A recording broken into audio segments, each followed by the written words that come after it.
As the media swirl around the non-release of the Jeffrey Epstein files gathers steam and the growing backlash from Trump's MAGA supporters over the Justice Department's handling of the case, President Trump called it a witch hunt and then deflected to the allegations by the Director of National Intelligence, Tulsi Gabbard, that the Obama administration manufactured and politicized intelligence to undermine Trump's 2016 election victory.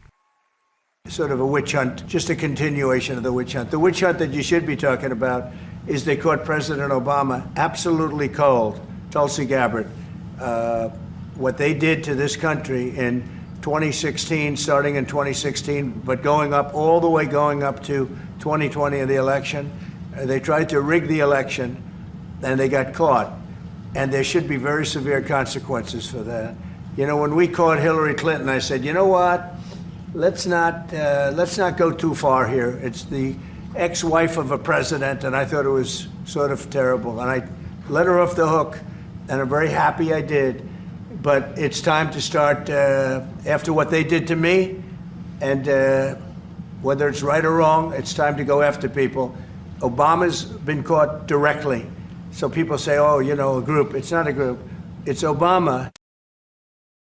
President Obama has not commented on the allegations. Democratic lawmakers like Mark Warner, the vice chair of the Senate Select Committee on Intelligence, issued a long statement pointing to a years-long investigation carried out by his committee that concluded that the Russian government directed extensive activity against U.S. election infrastructure ahead of the 2016 election, and that it used social media to conduct an information warfare campaign in order to benefit Trump.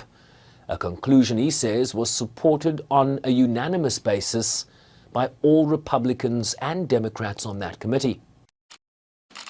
Key findings of Special Counsel Robert Mueller's report on Russian meddling in 2019 also found the interference was both sweeping and systemic, while Obama officials at the time indicated that they had not seen evidence of tampering that affected the outcome of the election and that the poll was free and fair from a cybersecurity perspective.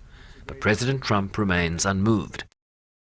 Those papers, they have them stone cold, and it was President Obama.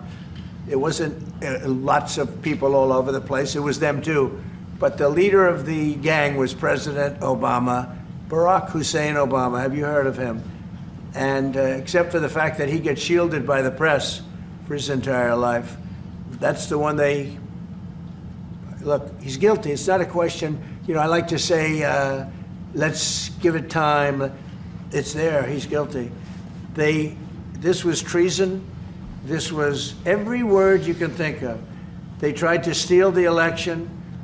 They tried to obfuscate the election. They did things that nobody's ever even imagined, even in other countries. Trump, once friends with sex offender Epstein, who died by suicide in detention in 2019, is facing a fierce backlash for not releasing information about his crimes after making a campaign promise to do just that, and railed against his supporters for not dropping their fixation with Epstein, preferring to focus on the allegations against Obama. There.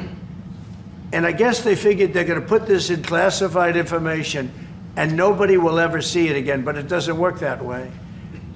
And it's the most unbelievable thing I think I've ever read. So you ought to take a look at that and stop talking about nonsense, because this is big stuff. Never has a thing like this happened in the history of our country.